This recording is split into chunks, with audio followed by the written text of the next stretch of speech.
Hi అండి. అమ్మ వాళ్ళు అమెరికా నుంచి వచ్చేసారు కదా! రాంగానే ఫస్ట్ నాది హాస్పిటల్ అపాయింట్‌మెంట్ ఉందనమాట. ఎందుకంటే మళ్ళీ తర్వాత అయితే కుదరదు.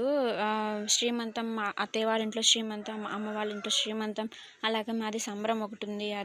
ఇవన్నీ అయ్యేదాకా అంటే చాలా టైం పట్టేస్తుందని ఫస్ట్ హాస్పిటల్ అపాయింట్‌మెంట్ చూసేసుకుందామని హాస్పిటల్‌కొచ్చేసాము. ఇక్కడ మెడిసిన్ అయి కూడా తీసేసుకున్నాం. హాస్పిటల్‌లో అంతా బానే ఉందని చెప్పారు. ఉమ్మనీరు కొంచెం తక్కువుంది. వాటర్ ఎక్కువ తాగండి అని చెప్పేసి కొన్ని ప్యాకెట్స్ ఏవో రాసిచ్చారు ఉమ్మునీరు పెరగడానికి. ఇంకా మేము హాస్పిటల్‌లో పని అయిపోయినాక రెస్టారెంట్‌కొచ్చాం. 7 స్పెషల్ రెస్టారెంట్‌కి. ఇక్కడ గుడివాడలో ఫేమస్ రెస్టారెంట్ అనమాట. మేమైతే మష్రూమ్ కాజు బిర్యానీ ఆర్డర్ ఇచ్చామండి. ఇక్కడ వీళ్ళేమో మాకు పన్నీర్ కాజు బిర్యానీ తీసుకొచ్చి ఇచ్చారు. ఇంకా ఏం చేస్తాము అట్లాగే అడ్జస్ట్ చేసుకొని తినేసాము. టేస్ట్ అయితే బాగానే ఉంది. ఇంకా సోంపు కూడా ఇచ్చారు. అది కూడా తిని కొంచెం ఇంటికి కూడా తీసుకుని వెళ్ళాము. ఇంకా అంతే కొంచెం మార్కెట్‌కి వెళ్ళి షాపింగ్ చేసుకొని ఇంకా ఇంటికి వెళ్ళిపోయామండి. Bye bye.